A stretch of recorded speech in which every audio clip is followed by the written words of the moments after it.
जय श्री कृष्ण।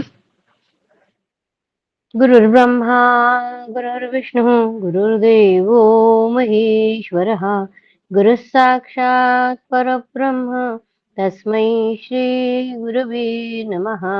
कृष्णाय वासुदेवाय हरये परमात्मने प्रणतक्लेशनाशाय गोविन्दाय नमो नमः।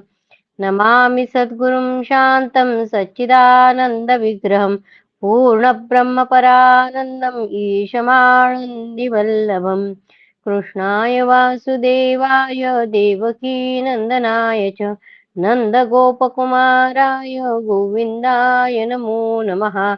नमः पङ्कजनाभाय नमः पङ्कजमालिने नमः पङ्कजनेत्राय नमस्ते पङ्कजाङ्घ्रे।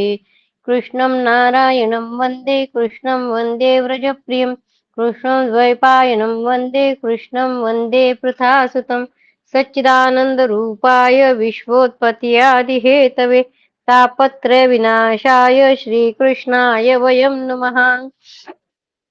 अहमेवासमेवाग्रे नान्यद्यत्सदसत्परं पश्चादहं यदेतच्च यो वशिष्येत सोऽस्म्यहं कृतेऽर्थं यत् प्रतीयेत न प्रतीयेत चात्मनि तद्विद्यादात्मनो माया यथा भासो यथा तमः यथा महान्ति भूतानि भूतेषु चावचेषु प्रविष्टान्यप्रविष्टानि तथा तेषु न तेष्वहम् एतावदेव जिज्ञासेन तत्त्वजिज्ञासुनात्मनः अन्वयव्यतिरेकाभ्यां यत् सर्वत्र सर्वदा आदौ देवकी देवगर्भजननं गोपीगृहे वर्धनं मायापूतनजीवतापहरणं गोवर्धनोद्धारणं कंसच्छेदनकौरवाद्यननं कुन्तीसुतापालनम् एतद्भागवतं पुराणकथितं श्रीकृष्णलीलामृतम्। जन्मान्द्यस्य यतोऽन्वयादितरतश्चार्थेष्वभिज्ञस्वराट् तेने ब्रह्महृदाय आदिकवये मुह्यन्ति यत्सूरयः तेजो वारिमृदां यथा विनिमयो यत्र त्रिसर्गो मृषा धाम्ना स्वेन सदा निरस्तकुहकं सत्यं परं धीमहि धर्मप्रोजितकैतवोऽत्र परमो निर्मत्सराणां सताम् वेद्यं वास्तवमत्र वस्तु शिवदं तापत्रयोन्मूलनं श्रीमद्भागवते महामुनिकृते किं वा परैरीश्वरः सद्यो हृद्यवरुध्यतेऽत्र कृतिभिः शुश्रूषुभिस्तत्क्षणात् निगमकल्पतरोर्गलितं फलं शुकमुखादमृतद्रवसंयुतं पिबत भागवतं रसमालयम् मुहुरहो रसिका भुवि भावुकाः। ॐ नमो भगवते वासुदेवाय ॐ नमो भगवते वासुदेवाय। अथ त्रयोविंशोऽध्यायः यज्ञ पत्नियों पर कृपा। ग्वाल बालों ने कहा, नयनाभिराम बलराम, तुम बड़े पराक्रमी हो। हमारे चित्त चोर श्याम सुंदर, तुमने बड़े बड़े दुष्टों का संहार किया है। उन्हीं दुष्टों के समान यह भूख भी हमें सता रही है। ग्वाल बाल बोल रहे हैं कि हमें भूख सता रही है, अतः तुम दोनों इसे भी बुझाने का कोई उपाय करो। श्री सुखदेव जी ने कहा, परीक्षित, जब ग्वाल बालों ने देवकी नंदन भगवान श्री कृष्ण से इस प्रकार प्रार्थना की, तब उन्होंने मथुरा की अपनी भक्त ब्राह्मण पत्नियों पर अनुग्रह करने के लिए यह बात कही। मेरे प्यारे मित्रों, यहाँ से थोड़ी ही दूर पर वेदवादी ब्राह्मण स्वर्ग की कामना से आंगिरस नाम का यज्ञ कर रहे हैं। ब्राह्मण यज्ञ कर रहे हैं और वो भी स्वर्ग के कामना के लिए कर रहे हैं। कामना वाला यज्ञ हो रहा है। तुम उनकी यज्ञशाला में जाओ। ग्वाल बालो, मेरे भेजने से वहां जाकर तुम लोग मेरे बड़े भाई भगवान श्री बलराम जी का और मेरा नाम लेकर कुछ थोड़ा सा भात और भोजन की सामग्री मांग कर लाओ। जब भगवान ने ऐसी बात आज्ञा दी, तब ग्वाल बाल उन ब्राह्मणों की यज्ञशाला में गए और उनसे भगवान की आज्ञा के अनुसार ही अन्न मांगा। पहले उन्होंने पृथ्वी पर गिरकर दंडवत प्रणाम किया और फिर हाथ जोड़कर कहा, पृथ्वी के मूर्तिमान देवता ब्राह्मणों, आपका कल्याण हो। आपसे निवेदन है कि हम वज्र व्रज के ग्वाले हैं। भगवान श्री कृष्ण और बलराम की आज्ञा से हम आपके पास आए हैं। आप हमारी बात सुने। भगवान बलराम और श्री कृष्ण गौवे चराते हुए यहाँ से थोड़ी ही दूर पर आए हुए हैं।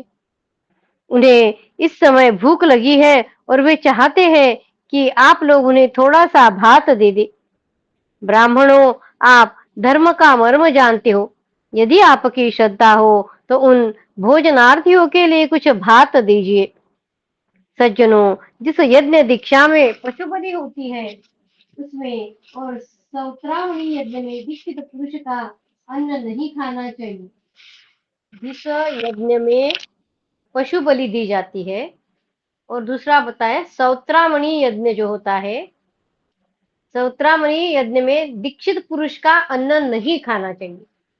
इनके अतिरिक्त और किसी भी समय किसी भी यज्ञ में दीक्षित पुरुष का भी अन्न खाने में कोई दोष नहीं है। बाकी सभी जो यज्ञ होते हैं उसमें जो दीक्षित है उसका जो अन्न है वो खाने में दोष नहीं है। सिर्फ दो बताए जिसमें पशु बलि दी जाती है उसका अन्न नहीं खाना है वैसे उस यज्ञ का। दूसरा सौत्रामणि यज्ञ जो होता उसमें उस यज्ञ के लिए जो दीक्षित है उसका भी अन्न नहीं खाना चाहिए। परीक्षित, इस प्रकार भगवान के अन्न मांगने की बात सुनकर भी उन ब्राह्मणों ने उस पर कोई ध्यान नहीं दिया। वे चाहते थे कि स्वर्ग आदि तुच्छ फल और उनके लिए बड़े बड़े कर्मों में उलझे हुए थे। वह स्वर्ग जैसे तुच्छ फल के लिए उसके कर्म में उलझे हुए थे। सच पूछो तो वे ब्राह्मण ज्ञान की दृष्टि से बालक ही थे, परंतु अपने को बड़ा ज्ञान वृद्ध मानते थे। सच पूछो तो वे ब्राह्मण ज्ञान की दृष्टि से बालक ही थे, परंतु अपने को बड़ा ज्ञान वृद्ध मानते थे। परीक्षित, देश काल अनेक प्रकार की सामग्रियां भिन्न भिन्न कर्मों में विनियुक्त मंत्र अनुष्ठान की पद्धति ऋत्विज ब्रह्मा आदि यज्ञ कराने वाले अग्नि देवता यजमान यज्ञ और धर्म इन सब रूपों में एकमात्र भगवान ही प्रकट हो रहे हैं। वे ही इंद्रियातीत परब्रह्म भगवान श्री कृष्ण स्वयं ग्वाल बालों के द्वारा भात मांग रहे। जिनको प्रसन्न करने के लिए यज्ञ चल रहा है वो खुद इनको भात मांग रहे हैं। वे इंद्रियातीत परब्रह्म भगवान श्री कृष्ण स्वयं ग्वाल बालों के द्वारा भात मांग रहे हैं। परंतु इन मूर्खों ने जो अपने को शरीर ही माने बैठे भगवान को भी एक साधारण मनुष्य माना और उनका सम्मान नहीं किया। ब्राह्मणों ने भगवान को भी एक साधारण मनुष्य माना और उनका सम्मान नहीं किया। परीक्षित, जब उन ब्राह्मणों ने हाँ या ना कुछ भी नहीं कहा तब ग्वाल बालों की आशा टूट गई। वे लौट आए और वहां की सब बातें उन्होंने श्री कृष्ण तथा बलराम से कह दी। उनकी बात सुनकर सारे जगत के स्वामी भगवान श्री कृष्ण हंसने लगे। उन्होंने ग्वाल बालों को समझाया कि संसार में असफलता तो बार बार होती ही है, उससे निराश नहीं होना चाहिए। बार बार प्रयत्न करते रहने से सफलता मिल ही जाती है। फिर उनसे कहा, जब एक बार वो लौट आए उन्हें जो भात मांगा था वो मिला नहीं है, उनको असफलता प्राप्त हुई है उस भात मांगने में, तो फिर भगवान कह रहे हैं कि संसार में सफलता तो बार बार होती ही है, उससे निराश नहीं होना चाहिए। बार बार प्रयत्न करने से सफलता मिल ही जाती है। फिर उनसे कहा, मेरे प्यारे ग्वाल बालो, इस बार तुम लोग उनकी पत्नियों के पास जाओ। ब्राह्मणों ने नहीं दिया तो ठीक है, उनके पत्नियों के पास ब्राह्मणों के जाओ। उनसे कहो कि राम और श्याम यहाँ आए हैं, तुम जितना चाहोगे उतना भोजन वे तुम्हें देगी। ब्राह्मणों की पत्नियां, वे मुझसे बड़ा प्रेम करती है, उनका मन सदा सर्वदा मुझ में लगा रहता है। अब की बार ग्वाल बाल पत्नीशाला में गए। वहां जाकर देखा तो ब्राह्मणों की पत्नियां सुंदर सुंदर वस्त्र और गहनों से सज धज कर बैठी है। उन्होंने द्विज पत्नियों को प्रणाम करके बड़ी नम्रता से यह बात कही, आप विप्र पत्नियों को हम नमस्कार करते हैं, आप कृपा करके हमारी बात सुने। भगवान श्री कृष्ण यहाँ से थोड़ी ही दूर पर आए हुए हैं और उन्होंने ही हमें आपके पास भेजा है। वे ग्वाल बाल और बलराम जी के साथ गौवे चराते हुए इधर बहुत दूर आ गए हैं। इस समय उन्हें और उनके साथियों को भूख लगी है, आप उनके लिए कुछ भोजन दे दे। वे ब्राह्मणियां बहुत दिनों से भगवान की मनोहर लीलाएं सुनती थी। उनका मन उनमें लग चुका था। वे सदा सर्वदा इस बात के लिए उत्सुक रहती थी कि किस प्रकार श्री कृष्ण के दर्शन हो जाए। श्री कृष्ण के आने की बात सुनते ही वे उतावली हो गई। उन्होंने बर्तनों में अत्यंत स्वादिष्ट और हितकर भक्ष्य, भोज्य, लेह्य और चोष्य चारों प्रकार की भोजन सामग्री ले ली तथा भाई बंधु पति पुत्रों के रोकते रहने पर भी अपने प्रियतम भगवान श्री कृष्ण के पास जाने के लिए घर से निकल पड़ी।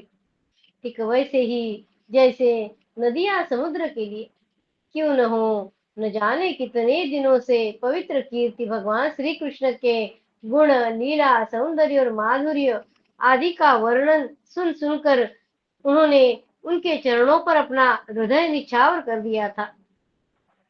ब्राह्मण पत्नियों ने जाकर देखा कि यमुना के तट पर नए नए कपोलों से शोभायमान अशोक वन में ग्वाल बालों से घिरे हुए बलराम जी के साथ श्री कृष्ण इधर उधर घूम रहे हैं। उनके सावले शरीर पर सुनहला पीतांबर झिलमिला रहा है, गले में वनमाला लटक रही है, मस्तक पर मोर पंख का मुकुट है, अंग में रंगीन धातुओं से चित्रकारी कर रखी है। नए नए कपोलों के गुच्छे शरीर में लगाकर नाटक सा वेश बना रखा है। एक हाथ अपने सखा ग्वाल बाल के कंधे पर रखे हुए है और दूसरे हाथ से कमल का फूल नचा रहे हैं। कानों में कमल के कुंडल है, कपोलों पर घुंघराली अलके लटक रही है और मुख कमल मंद मंद मुस्कान की रेखा से प्रफुल्लित हो रहा है। परीक्षित, अब तक अपने प्रियतम श्याम सुंदर के गुण और लीलाएं अपनी कानों से सुन सुनकर इन्होंने अपने मन को उन्हीं के प्रेम के रंग में रंग डाला था। उसी में सरोबार सरोबार कर दिया था अपने मन को। अब नेत्रों के मार्ग से उन्हें भीतर ले जाकर बहुत देर तक वे मन ही मन उनका आलिंगन करती रही। नेत्रों के मार्ग से भीतर अंतकरण में ले जाकर मन ही मन उनका आलिंगन करती रही। पर इस प्रकार उन्होंने अपने हृदय की जलन शांत की। ठीक वैसे ही जैसे जागृत और स्वप्न अवस्थाओं की वृत्तियां, यह मैं, यह मेरा, इस भाव से जलती रहती है, परंतु सुषुप्ति अवस्था में उसके अभिमानी प्रज्ञा को पाकर, प्राज्ञ को पाकर उसी में लीन हो जाती है और उनकी सारी जलन मिट जाती है। भगवान सबके हृदय की बात जानते हैं, सबकी बुद्धियों के साक्षी है। उन्होंने जब देखा कि ये ब्राह्मण पत्नियां अपने भाई बंधु और पति पुत्रों के रोकने पर भी सब सगे संबंधियों और विषयों की आशा छोड़कर केवल मेरे दर्शन की लालसा से ही मेरे पास आई है, तब उन्होंने उनसे कहा। उस समय उनकी मुखारविंद पर हास्य की तरंगे अटखेलियां कर रही थी। भगवान ने कहा, महाभाग्यवती देवियों, तुम्हारा स्वागत है। आओ बैठो, कहो हम तुम्हारा क्या स्वागत करें। तुम लोग हमारे दर्शन की इच्छा से यहाँ आई हो, यह तुम्हारे जैसे प्रेम पूर्ण हृदय वालों के योग्य ही है। इसमें संदेह नहीं है कि संसार में अपनी सच्ची भलाई को समझने वाले जितने भी बुद्धिमान पुरुष हैं, वे अपने प्रियतम के समान ही मुझसे प्रेम करते हैं, पर ऐसा प्रेम करते हैं जिसमें किसी प्रकार की कामना नहीं होती है, जिसमें किसी प्रकार का व्यवधान, संकोच, छिपाव, दुविधा या द्वैत नहीं होता है। प्राण, बुद्धि, मन, शरीर, स्वजन, स्त्री, पुत्र और धन आदि संसार की सभी वस्तुएं जिसके लिए और जिसकी सन्निधि से प्रिय लगती है, उस आत्मा से, परमात्मा से, मुझ श्री कृष्ण से बढ़कर और कौन प्यारा हो सकता है। इसलिए तुम्हारा आना उचित ही है। मैं तुम्हारे प्रेम का अभिनंदन करता हूँ, परंतु अब तुम लोग मेरा दर्शन कर चुकी, अब अपनी यज्ञशाला में लौट जाओ। तुम्हारे पति ब्राह्मण गृहस्थ है, वे तुम्हारे साथ मिलकर ही अपना यज्ञ पूर्ण कर सकेंगे। ब्राह्मण पत्नियों ने कहा, अंतर्यामी श्याम सुंदर, आपकी यह बात निष्ठुरता से पूर्ण है। आपको ऐसी बात नहीं करनी चाहिए। श्रुतियाँ कहती है कि जो एक बार भगवान को प्राप्त हो जाता है उसे फिर संसार में नहीं लौटना पड़ता है। भगवान उन यज्ञ पत्नियों जो है ब्राह्मणों की पत्नियों को जाने के लिए कह रहे हैं और वो कहती है कि आपको ऐसी बात नहीं करनी चाहिए। श्रुतियाँ कहती है कि जो एक बार भगवान को प्राप्त हो जाता है उसे फिर संसार में नहीं लौटना पड़ता है। आप अपनी ही यह वेदवाणी सत्य कीजिए। हम अपने समस्त सगे संबंधियों की आज्ञा का उल्लंघन करके आपके चरणों में इसलिए आई है कि आपके चरणों से गिरी हुई तुलसी की माला अपने केशों में धारण करें। स्वामी, अब हमारे पति, पुत्र, माता पिता, भाई बंधु, स्वजन संबंधी हमें स्वीकार नहीं करेंगे, फिर दूसरों की तो बात ही क्या है। वीर शिरोमणि, अब हम आपके चरणों में आ पड़िए। हमें और किसी का सहारा नहीं है, इसलिए अब हमें दूसरों की शरण में न जाना पड़े, ऐसी कुछ व्यवस्था कीजिए। भगवान श्री कृष्ण बोले, देखिए देवियों, तुम्हारे पति, पुत्र, माता पिता, भाई बंधु कोई भी कोई भी तुम्हारा तिरस्कार नहीं करेंगे। उनकी तो बात ही क्या है, सारा संसार तुम्हारा सम्मान करेगा। इसका कारण है अब तुम मेरी हो गई हो, मुझसे युक्त हो गई हो। देखो ना, ये देवता मेरी बात का अनुमोदन कर रहे हैं। देवियों, इस संसार में मेरा अंग संग ही मनुष्यों में मेरी प्रीति या अनुराग का कारण नहीं है। वो जो आई है उनको लगता है कि हमेशा भगवान के पास ही रहे, इसलिए भगवान कह रहे हैं कि इस संसार में मेरा अंग संग ही मनुष्यों के मनुष्यों में मेरी प्रीति का कारण यह नहीं है। इसलिए तुम जाओ, अपना मन मुझे में लगा दो। मेरे शरीर से ही वहां रहे, ये जरूरी नहीं बोल रहे, मेरा अपना मन मुझ में लगाओ बोलते हैं। तुम्हें बहुत शीघ्र मेरी प्राप्ति हो जाएगी। श्री सुखदेव जी कहते हैं, परीक्षित, जब भगवान ने इस प्रकार कहा तब वे ब्राह्मण पत्नियां यज्ञशाला में लौट गई। उन ब्राह्मणों ने अपनी स्त्रियों में तनिक भी दोष दृष्टि नहीं की, उनके साथ मिलकर अपना यज्ञ पूरा किया। उन स्त्रियों में से एक एक को आने के समय ही उसके पति ने बलपूर्वक रोक लिया था। इस पर उस ब्राह्मण पत्नी ने भगवान के वैसे ही स्वरूप का ध्यान किया जैसा कि बहुत दिनों से सुन रखा था। जब उसका ध्यान जम गया तब मन ही मन भगवान का आलिंगन करके उसने कर्म के द्वारा बने हुए अपने शरीर को छोड़ दिया। शुद्ध सत्वमय दिव्य शरीर से उसने भगवान की सन्निधि प्राप्त कर ली। भगवान की सन्निधि प्राप्त करने के लिए शरीर से ही करी जाए ऐसा नहीं है, मन से करने के लिए बोल रहे भगवान। इधर भगवान श्री कृष्ण ने ब्राह्मणियों के लाए हुए उस 4 प्रकार के अन्न से पहले ग्वाल बालों को भोजन कराया और फिर उन्होंने स्वयं भी भोजन किया। इस प्रकार लीला मनुष्य भगवान श्री कृष्ण ने मनुष्य की सी लीला की और अपने सौंदर्य, माधुर्य, वाणी और कर्मों कर्मों से गौवे, ग्वाल बाल और गोपियों को आनंदित किया और स्वयं भी उनके अलौकिक प्रेम रस का आस्वादन करके आनंदित हुए। इधर जब ब्राह्मणों को यह मालूम हुआ कि श्री कृष्ण तो स्वयं भगवान है, तब उन्हें बड़ा पश्चाताप हुआ। वे सोचने लगे कि जगदीश्वर भगवान श्री कृष्ण और बलराम की आज्ञा का उल्लंघन करके हमने बड़ा भारी अपराध किया है। वे तो मनुष्य की सी लीला करते हुए भी परमेश्वर ही है। जब उन्होंने देखा कि हमारी पत्नियों के हृदय में तो भगवान का अलौकिक प्रेम है और हम लोग उससे बिल्कुल रीते हैं, तब वे पछता पछता कर अपनी निंदा करने लगे। वे कहने लगे, हाय, हम भगवान श्री कृष्ण से विमुख है। बड़े ऊंचे कुल में हमारा जन्म हुआ, गायत्री ग्रहण करके हम जाति हुए, वेदाध्ययन करके हमने बड़े बड़े यज्ञ किए, परंतु यह सब किस काम का। धिक्कार है, धिक्कार है। हमारी विद्या व्यर्थ हो गई, हमारे व्रत बुरे सिद्ध हुए, हमारी इस बहुज्ञता को धिक्कार है। उच्च वंश में जन्म लेना, कर्म कांड में निपुण होना किसी के काम न आया। इन्हें बार बार धिक्कार है। ब्राह्मण खुद के ही शरीर को धिक्कार रहे हैं। निश्चय ही भगवान की माया बड़े बड़े योगियों को भी मोहित कर लेती है। तभी तो हम कहलाते हैं मनुष्यों के गुरु। ब्राह्मण है ना, इससे बोल रहे हम कहलाते हैं मनुष्यों के गुरु और ब्राह्मण, परंतु अपने सच्चे स्वार्थ और परमार्थ के विषय में बिल्कुल भूले हुए हैं। हम मनुष्यों के, दूसरे मनुष्यों के हम गुरु और ब्राह्मण कहलाते हैं, पर हमारा खुद का स्वार्थ किसमें है, या फिर पर हमारे खुद का स्वार्थ या हमारे खुद का परमार्थ किसमें है, इस विषय में हम बिल्कुल भूल गए हैं। ऐसे ब्राह्मण कह रहे।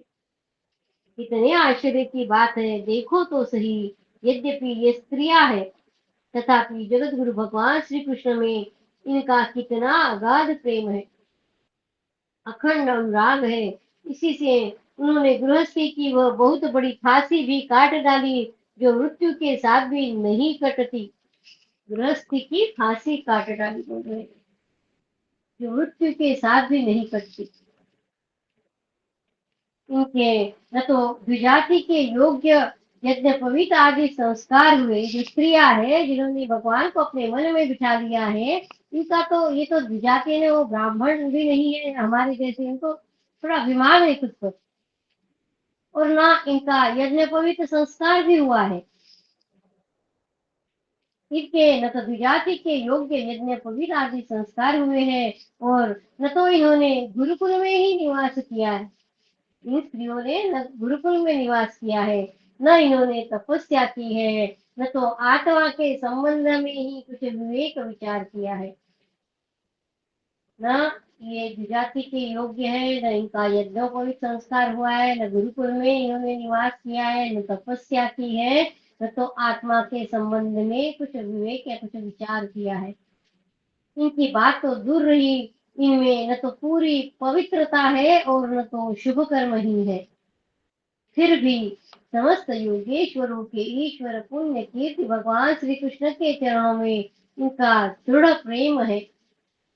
और हमने हमने अपने संस्कार किए हैं, गुरुकुल में निवास किया है, तपस्या की है, आत्मानुसंधान किया है, पवित्रता का निर्वाह किया है, तथा अच्छे अच्छे कर्म किए हैं।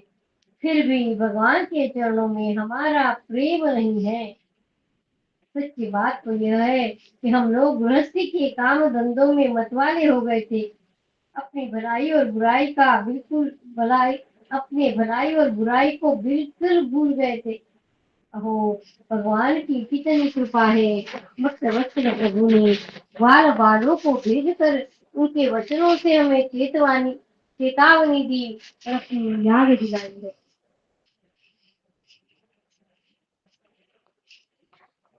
सच्ची बात यह है कि हम लोग गृहस्थी के काम धंधों में मतवाले हो गए थे, अपनी भलाई और बुराई बिल्कुल भूल गए थे। ओह, भगवान की कितनी कृपा है। भक्त वत्सल प्रभु ने ग्वाल बालों को भेजकर उनके वचनों से हमें चेतावनी दी, अपनी याद दिलाई है। भगवान स्वयं पूर्ण काम है, और कैवल्य मोक्ष पर्यंत जितनी भी कामनाएं होती है उनको पूर्ण करने वाले हैं। भगवान स्वयं पूर्ण काम है, और कैवल्य मोक्ष पर्यंत जितनी भी कामनाएं होती है उनको पूर्ण करने वाले हैं। यदि हमें सचेत नहीं करना होता तो इनका हम सभी के क्षुद्र जीवों से प्रयोजन ही क्या हो सकता था। अवश्य ही इन्होंने इसी उद्देश्य से मांगने का बहाना बनाया, अन्यथा उन्हें मांगने की भला क्या आवश्यकता थी। स्वयं लक्ष्मी अन्य सब देवताओं को छोड़कर और अपनी चंचलता, गर्व और दोषों का परित्याग कर केवल एक बार उनके चरण कमलों का स्पर्श पाने के लिए सेवा करती रहती है। वे ही प्रभु किसी से भोजन की याचना करें, यह लोगों को मोहित करने के लिए नहीं तो और क्या है। देश काल पृथक पृथक सामग्रियां, उन उन कर्मों में विनियुक्त मंत्र अनुष्ठान की पद्धति, पृथ्वी, अग्नि, देवता, यजमान, यज्ञ और धर्म सब भगवान के ही स्वरूप है। वे ही योगेश्वरों के भी ईश्वर भगवान विष्णु स्वयं श्री कृष्ण के रूप में यदुवंशियों में अवतीर्ण हुए हैं, यह बात हमने सुन रखी थी, परंतु हम इतने मूढ़ हैं कि उन्हें पहचान न सके। यह सब यह सब होने पर भी हम धन्याति धन्य हैं। हमारे अहोभाग्य है, तभी तो हमें वैसी पत्नियां प्राप्त हुई है। उनके भक्ति से हमारी बुद्धि भी भगवान श्री कृष्ण के अविचल प्रेम से युक्त हो गई है। पत्नियों के भक्ति से ब्राह्मणों को भी भगवान श्री कृष्ण के अविचल प्रेम से वे युक्त हो गए। प्रभु, आप अचिंत्य और अनंत ऐश्वर्यों के स्वामी हैं। श्री कृष्ण, आपका ज्ञान अबाध है। आपकी ही माया से हमारी बुद्धि मोहित हो रही है और हम कर्मों के पचड़े में भटक रहे हैं। हम आपको नमस्कार करते हैं। वे आदि पुरुषोत्तम भगवान श्री कृष्ण, हमारे इस अपराध को क्षमा करें। ब्राह्मण कह रहे, क्योंकि हमारी बुद्धि उनकी माया से मोहित हो रही है और हम उनके प्रभाव को न जानने वाले अज्ञानी हैं। परीक्षित, ब्राह्मणों ने श्री कृष्ण का तिरस्कार किया था, अतः उन्हें अपने अपराध की स्मृति से बड़ा पश्चाताप हुआ और उनके हृदय में श्री कृष्ण बलराम के दर्शन की बड़ी इच्छा भी हुई, परंतु कंस के डर के मारे वे उनका दर्शन करने न जा सके। इति श्रीमद्भागवते महापुराणे पारमहंस्यां संहितायां दशमस्कन्धे पूर्वार्धे यज्ञ यज्ञपत्न्युद्धारण नाम त्रयोविंशोऽध्यायः। कृष्णाय वासुदेवाय हरये परमात्मने प्रणतक्लेशनाशाय गोविन्दाय नमो नमः। ॐ नमो भगवते वासुदेवाय। ॐ नमो भगवते वासुदेवाय। अतः चतुर्विंशोऽध्यायः। इंद्र यज्ञ निवारण। श्री सुखदेव जी कहते हैं, परीक्षित, भगवान श्री कृष्ण बलराम जी के साथ वृंदावन में रहकर अनेक प्रकार की लीलाएं कर रहे थे। उन्होंने एक दिन देखा कि वहां के सब गोप इंद्र यज्ञ करने की तैयारी कर रहे थे। भगवान श्री कृष्ण सबके अंतर्यामी और सर्वज्ञ हैं। उनसे कोई बात छिपी नहीं थी, वे सब जानते थे।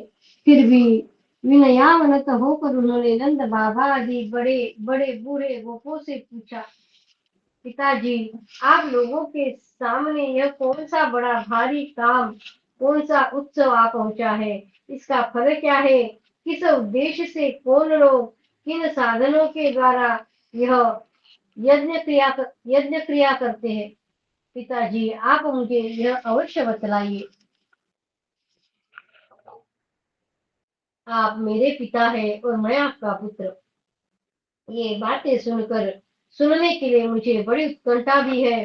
पिताजी, जो संत पुरुष सबको अपनी आत्मा मानते हैं, जिनके दृष्टि में अपने और पराये का भेद नहीं है, जिनका न कोई मित्र है न शत्रु और न उदासीन, उनके पास छिपाने की तो कोई बात ही होती नहीं है। परंतु यदि ऐसी स्थिति न हो तो रहस्य की बात शत्रु के भांति उदासीन से भी नहीं कहनी चाहिए। मित्र तो अपने अपने समान ही कहा गया है, इसलिए उससे कोई बात छिपाई नहीं जाती। मित्र अपने ही समान कहा गया है, इसलिए उससे कोई बात छिपाई नहीं जाती। वह संसारी मनुष्य समझे बेसमझे अनेकों प्रकार के कर्मों का अनुष्ठान करता है। उनमें से समझ बुझ कर करने वाले पुरुषों के कर्म जैसे सफल होते हैं, वैसे बेसमझ के नहीं। अतः इस समय आप लोग जो क्रिया योग करने जा रहे हैं, वह सुहृदों के साथ विचरित शास्त्र सम्मत है अथवा लौकिकी है? मैं यह सब जानना चाहता हूँ, आप कृपा करके स्पष्ट रूप से बतलाइए। नंद बाबा ने कहा, बेटा, भगवान इंद्र वर्षा करने वाले मेघों के स्वामी है। ये मेघ उन्हीं के रूप है। वे समस्त प्राणियों को तृप्त करने वाला एवं जीवन दान करने वाला जल बरसाते हैं। इंद्र, मेरे हम और दूसरे लोग भी उन्हीं मेघपति भगवान इंद्र की यज्ञों के द्वारा पूजा किया करते हैं। जिन सामग्रियों से यज्ञ होता है, वे भी उनके बरसाए हुए शक्तिशाली जल से ही उत्पन्न होता है। उनका यज्ञ करने के बाद जो जो कुछ बच जाता है, उसी अन्न से हम सब मनुष्य अर्थ, धर्म और काम रूप त्रिवर्ग की सिद्धि के लिए अपना जीवन निर्वाह करते हैं। मनुष्यों के खेती आदि प्रयत्नों के फल फल देने वाले इंद्र ही है। वो कह रहे हैं कि उन इंद्र का यज्ञ करने के बाद जो कुछ बचता है, उस अन्न से ही हम सब मनुष्य अपने अर्थ, धर्मों और काम रूप त्रिवर्ग के सिद्धि के लिए अपना जीवन निर्वाह करते हैं। मनुष्यों के खेती आदि प्रयत्नों के फल देने वाले इंद्र ही है। यह धर्म हमारी कुल परंपरा से चला आया है। जो मनुष्य काम, लोभ, भय अथवा द्वेषवश इस परंपरागत धर्म को छोड़ देता है। परंपरागत धर्म क्या है कि ये इंद्र हमें वर्षा देते थे, उस इंद्र की यज्ञ द्वारा पूजा करनी है। यह धर्म हमारी कुल परंपरा से चला आया है। जो मनुष्य काम, लोभ, भय अथवा द्वेषवश द्वेषवश इस ऐसे परंपरागत धर्म को छोड़ देते हैं, उसका कभी मंगल नहीं होता है। श्री शुकदेव जी कहते हैं, परीक्षित, ब्रह्मा, शंकर आदि भी शासन करने वाले केशव भगवान ने नंद बाबा और दूसरे ब्रजवासियों की बात सुनकर इंद्र को क्रोध दिलाने के लिए अपने पिता नंद बाबा से कहा। श्री भगवान ने कहा, पिताजी, प्राणी अपने कर्म के अनुसार ही पैदा होता है और कर्म से ही मर जाता है। प्राणी अपने कर्म के अनुसार ही पैदा होता है और कर्म के अनुसार ही मर जाता है। उसे उसके कर्म के अनुसार ही सुख, दुख, भय और मंगल के निमित्तों की प्राप्ति होती है। यदि कर्मों को ही सब कुछ न मानकर उनसे भिन्न जीवों के कर्म का फल देने वाला ईश्वर ईश्वर माना भी जाए, तो वह कर्म करने वालों को ही उनके कर्म के अनुसार फल दे सकता है। कर्म न करने वालों पर उसकी प्रभुता नहीं चल सकती। यदि कर्मों को ही सब कुछ न मानकर उनसे भिन्न, ये कर्म छोड़कर बाकी जो है उनको, भिन्न जीवों को कर्म का फल देने वाला ईश्वर माना जाए। यहाँ पे जैसे कि वो इंद्र को मान रहे हैं। भगवान का कहना है कि जो कुछ हमें मिलता है, सुख, दुख, जो कुछ भी है, वो हमारे कर्मों की वजह से मिलता है। पर यहाँ पे ये लोग क्या सोच रहे हैं कि ये सब कुछ हमें जो मिलता है, वो इंद्र के वर्षा होने से मिलता है और इसलिए उसका यज्ञ पूजा उसकी करने वाले थे। यदि कर्मों को ही सब कुछ मानकर उनसे भिन्न जीवों के कर्म का फल देने वाला ईश्वर माना भी जाए, तो वह कर्म करने वालों को ही उनके कर्म के अनुसार फल दे सकता है। तो फिर और कर्म न करने वालों पर उसकी प्रभुता नहीं चल सकती। जब सभी प्राणी अपने अपने कर्मों का ही फल भोग रहे हैं, सभी प्राणी अपने अपने कर्मों का ही फल भोग रहे हैं, तब हमें इंद्र की क्या आवश्यकता है। पिताजी, जब वे पूर्व संस्कार के अनुसार प्राप्त होने वाले मनुष्य के कर्म फल को बदल ही नहीं सकते, तब उनसे प्रयोजन क्या है। ये जो इंद्र है, वो मनुष्य को जो फल मिल रहे हैं, सुख, दुख, इसको वो बदल नहीं सकते हैं। जब वे पूर्व संस्कार के अनुसार प्राप्त होने वाले मनुष्य के कर्म फल को बदल ही नहीं सकते, तो तब उनसे क्या प्रयोजन है, इंद्र से क्या प्रयोजन है। नहीं, जो कुछ भी हमें मिल रहा है वो हमारे कर्म के अनुसार मिल रहा है, तो फिर उसमें इंद्र की बीच में बात क्या आ गई। यह बात वो समझा रहे। मनुष्य अपने स्वभाव यानी पूर्व संस्कारों के अधीन है, वह उसी का अनुसरण करता है। यहाँ तक कि देवता, असुर, मनुष्य आदि को लिए हुए सारा जगत स्वभाव में ही स्थित है। अपने अपने स्वभाव के अनुसार सब लोग अपना अपना कर्म करते।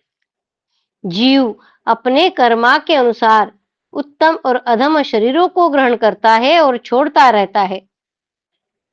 अपने कर्मों के अनुसार ही यह शत्रु है, यह मित्र है, यह उदासीन है, ऐसा व्यवहार करता है। कहाँ तक कहूँ, कर्म ही गुरु है और कर्म ही ईश्वर है।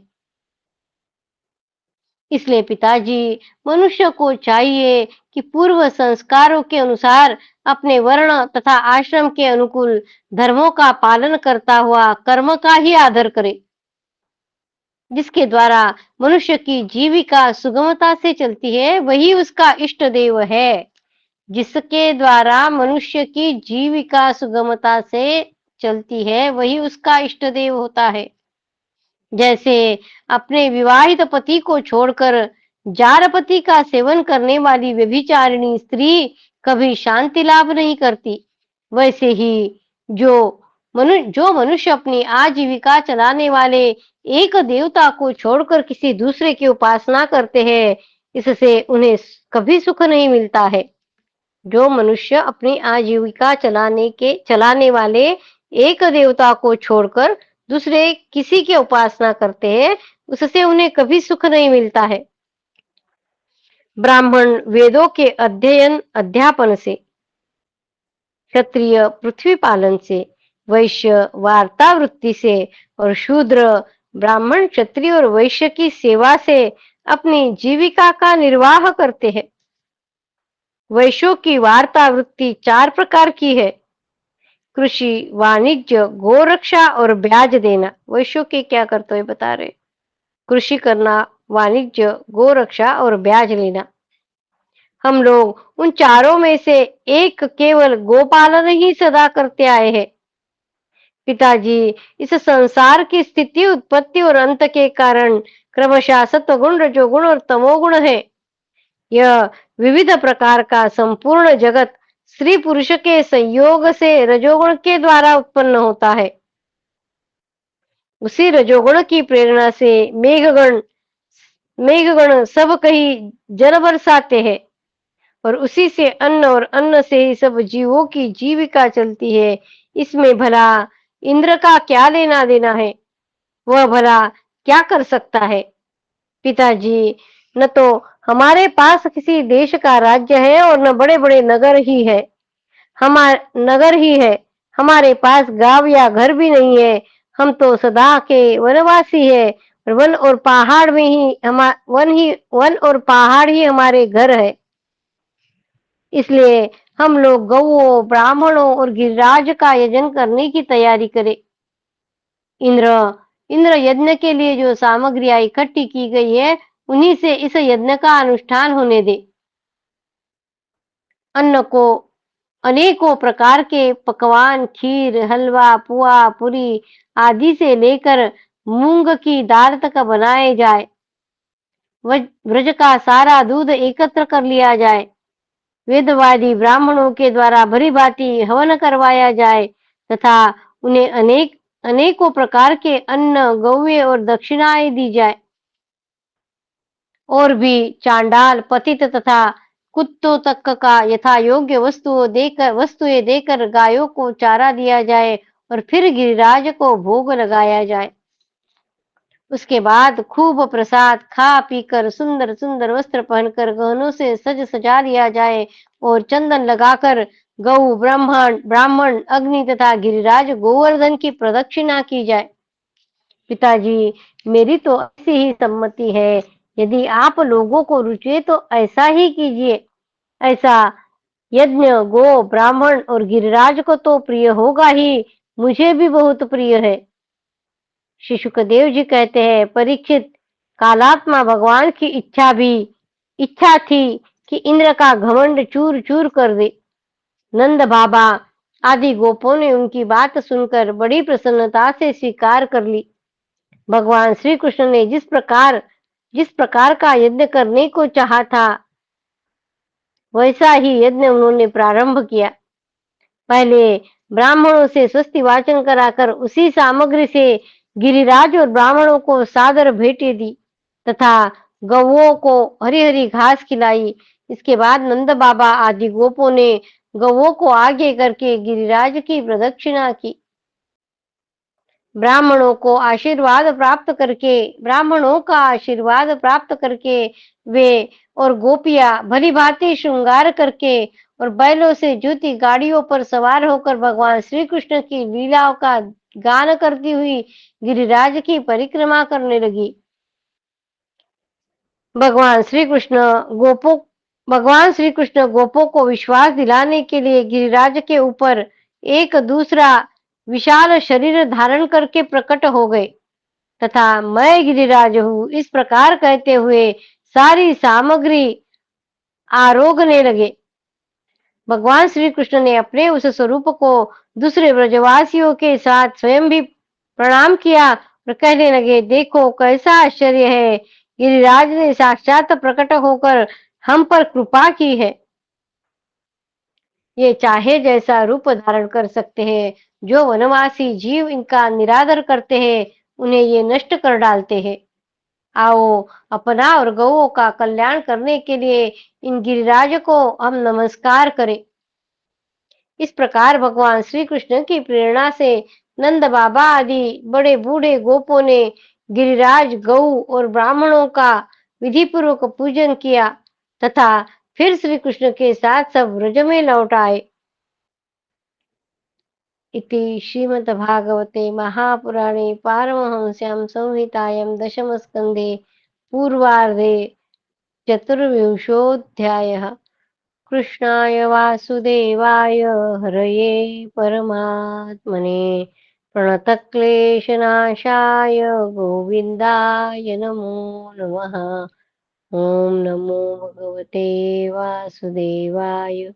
ॐ नमो भगवते वासुदेवाय।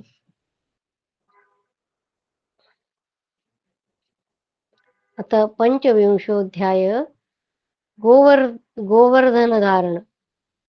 श्री सुखदेव जी कहते हैं, परीक्षित, जब इंद्र को पता लगा कि मेरी पूजा बंद कर दी गई है तब वे नंद बाबा आदि गोपों पर बहुत ही क्रोधित हुए। परंतु उनके क्रोध करने से होता क्या, गोपों के रक्षक तो स्वयं भगवान श्री कृष्ण थे। इंद्र को अपनी पद का बड़ा घमंड था। वे समझते थे कि मैं ही इस त्रिलोकी का ईश्वर हूँ। उन्होंने क्रोध से तीर मिलाकर प्रलय करने वाले मेघों के सावर्धक नामक गणों को व्रज पर चढ़ाई करने की आज्ञा दे दी। अहो, इन जंगली ग्वालों को इतना घमंड! सचमुच यह धन का ही नशा है। भला देखो तो सही, एक साधारण मनुष्य कृष्ण के बल पर उन्होंने मुझ देवराज का अपमान कर डाला है। जैसे पृथ्वी पर बहुत से मंद बुद्धि पुरुष भवसागर से पार जाने के सच्चे साधन ब्रह्म विद्या को तो छोड़ देते हैं और नाम मात्र की टूटी हुई नाव से कर्ममय यज्ञों से इस घोर संसार सागर को पार करना चाहते हैं। कृष्ण बकवादी, नादान, अभिमानी और मूर्ख होने पर भी अपने को बहुत बड़ा ज्ञानी समझता है। वह स्वयं वह स्वयं मृत्यु का ग्रास है, फिर भी उसी का सहारा लेकर इन अहिरों ने मेरी अवहेलना की है। इंद्र कह रहा है,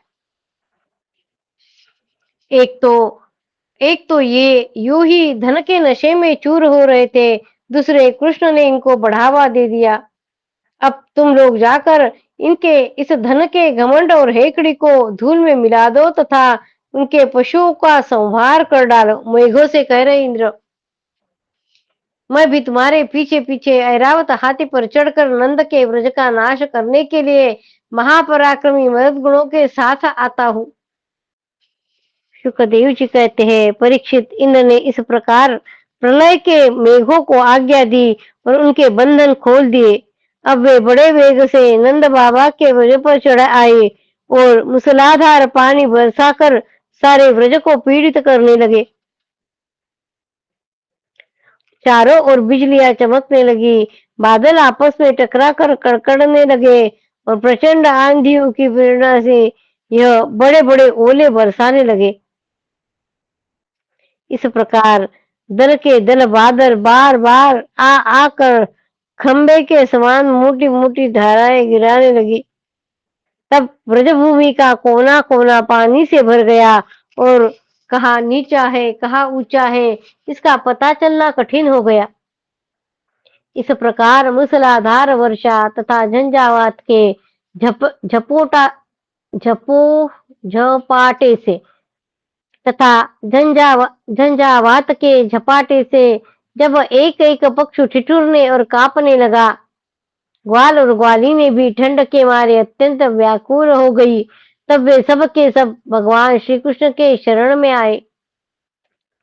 मूसलधार वर्षा से सताए जाने के कारण सबने अपने-अपने सिर और बच्चों को निहुक कर अपने शरीर के नीचे छिपा लिया था और काँपते-काँपते भगवान की चरण चरण शरण में पहुँचे और बोले, प्यारे श्री कृष्ण, तुम तुम बड़े भाग्यवान हो। अब तो कृष्ण केवल तुम्हारे ही भाग्य से हमारी रक्षा होगी। प्रभु, इस सारे गोकुल के एकमात्र स्वामी, एकमात्र रक्षक तुम ही हो। भक्तवत्सल इंद्र की 1615 दिन एकमात्र रक्षक तुम ही हो। भक्तवत्सल इंद्र के क्रोध से अब तुम ही हमारी रक्षा कर सकते हो। भगवान ने देखा कि वर्षा और ओलों की मार से पीड़ित होकर सब बेहोश हो रहे हैं। वे समझ गए कि यह सारी करतूत इंद्र की है। उन्होंने ही क्रोधवश ऐसा किया है। वे मन ही मन कहने लगे, हमने इंद्र का यज्ञ भंग कर दिया है। इसी से व्रज का नाश करने के लिए बिना ऋतु के ही यह प्रचंड वायु और ओलों के साथ घनघोर वर्षा हो रही है। अच्छा, मैं अपनी योग माया से इसका भली भांति जवाब दूंगा। ये मूर्खतावश अपने को लोकपाल मानते हैं। इनके ऐश्वर्य और धन का घमंड तथा अज्ञान मैं चूर चूर कर दूंगा। देवता लोग तो सत्व प्रधान होते हैं। इनमें अपने ऐश्वर्य और पद का अभिमान न होना चाहिए। देवता लोग तो सत्व प्रधान होते हैं। इनमें अपने ऐश्वर्य और पद का अभिमान न होना चाहिए। अतः यह उचित ही है कि इन सत्व गुण से च्युत दुष्ट देवताओं को मैं मान भंग कर दूं। इससे अंत में उन्हें शांति मिलेगी। यह सारा व्रज मेरे आश्रित है, मेरे द्वारा स्वीकृत है और एकमात्र मैं ही इसका रक्षक हूँ। अतः मैं अपनी योग माया से इसकी रक्षा करूंगा। संतों की रक्षा करना तो मेरा व्रत ही है। अब उसके पालन का अवसर आ पहुंचा है।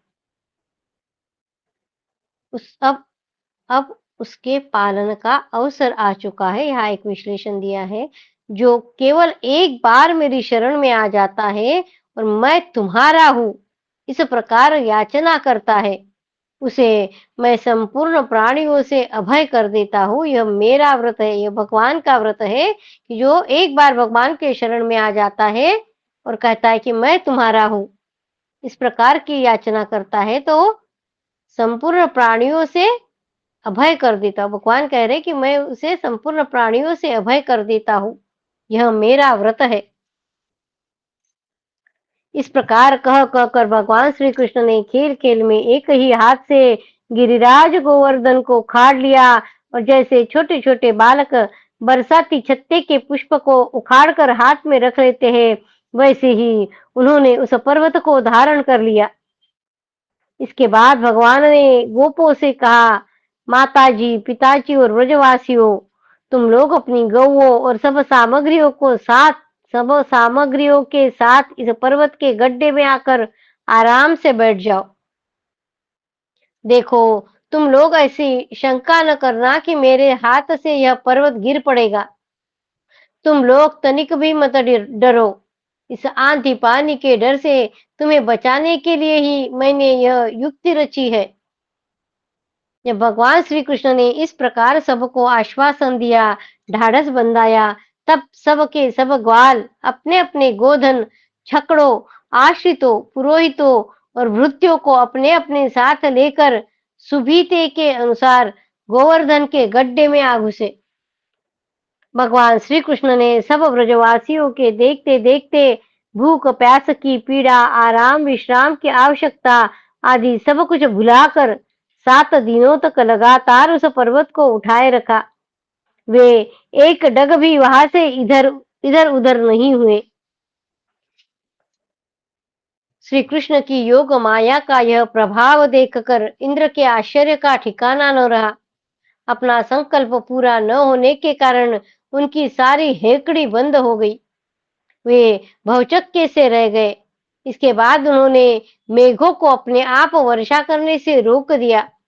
जब गोवर्धनधारी भगवान श्री कृष्ण ने देखा कि वह भयंकर आंधी और घनघोर वर्षा बंद हो गई है, आकाश से बादल छिट गए हैं और सूर्य दिखने लगे हैं, तब उन्होंने गोपों से कहा, मेरे प्यारे गोपों, अब तुम लोग निडर हो जाओ और अपनी स्त्रियों, गोधन तथा बच्चों के साथ बाहर निकल आओ। देखो, अब आंधी पानी बंद हो गया है, नदियों का पानी भी उतर गया है। भगवान की ऐसी आज्ञा पाकर अपने अपने गोधन, स्त्रियां, बच्चों और बूढ़ों को साथ ले तथा अपनी सामग्री छकड़ों पर लाद कर धीरे धीरे सब लोग बाहर बाहर निकल आए। सर्वशक्तिमान भगवान श्री कृष्ण ने भी सब प्राणियों के देखते देखते खेल खेल में ही गिरिराज को पूर्ववत उसके स्थान पर रख दिया। ब्रजवासियों का हृदय प्रेम के आवेग से भर रहा था। पर्वत को रखते ही वे भगवान श्री कृष्ण के पास दौड़ाए। कोई उन्हें हृदय से लगाने और कोई चूमने लगा। सबने उनका सत्कार किया। वे बड़ी बूढ़ी सबने उनका सत्कार किया। बड़ी बूढ़ी गोपियों ने बड़े आनंद और स्नेह से दही, चावल, जल आदि से उनका मंगल तिलक किया और उन्मुक्त हृदय से शुभाशीर्वाद दिए। यशोदा रानी, रोहिणी जी, नंद बाबा और बलवानों में श्रेष्ठ बलराम जी ने स्नेहातुर होकर श्री कृष्ण को हृदय से लगा लिया तथा आशीर्वाद दिए। परीक्षित, उस समय आकाश में स्थित देवता, साध्य, सिद्ध, गंधर्व और चारण आदि प्रसन्न होकर भगवान की स्तुति करते हुए उन पर फूलों की वर्षा करने लगे। राजन, स्वर्ग में देवता लोग शंख और नौबत बजाने लगे। तुम्बरु आदि गंधर्व राज भगवान की मधुर लीला का गान करने लगे। इसके बाद भगवान श्री कृष्ण ने व्रज की यात्रा की। उनके बगल में बलराम जी चल रहे थे और उनके प्रेमी ग्वाल बाल उनकी सेवा कर रहे थे। उनके साथ ही प्रेममयी गोपियां भी अपने हृदय को आकर्षित करने वाले, उसमें प्रेम जगाने वाले भगवान की गोवर्धन धारण आदि लीलाओं का गान करती हुई बड़े आनंद से व्रज में लौट आई। इति श्रीमद्भागवते महापुराणे पारमहंस्यां संहितायां दशमस्कन्धे पूर्वार्धे पञ्चविंशोऽध्यायः। कृष्णाय वासुदेवाय हरये परमात्मने प्रणतक्लेशनाशाय गोविन्दाय नमो नमः। ॐ नमो भगवते वासुदेवाय। ॐ नमो भगवते वासुदेवाय। भवे यथा भक्तिः पादयोस्तव जायते, तथा कुरुष्व देवेश नाथस्त्वं नो यतः प्रभो। नाम संकीर्तनं यस्य सर्वपापप्रणाशनं, प्रणामो दुःखशमनः, तं नमामि हरिं परं। त्वदीयं वस्तु गोविन्द तुभ्यमेव समर्पये। तेन त्वदङ्घ्रिकमले रतिं मे यच्छ शाश्वतीम्। ॐ पूर्णमिदं पूर्णात् पूर्णमुदच्यते, पूर्णस्य पूर्णमादाय पूर्णमेवावशिष्यते। ॐ शान्ति शान्ति शान्तिः। हरि ओम तत्सत्। श्रीकृष्णार्पणमस्तु। श्रीगुरुभ्यो नमः। ज्ञानेश्वर मां। जय श्री कृष्ण।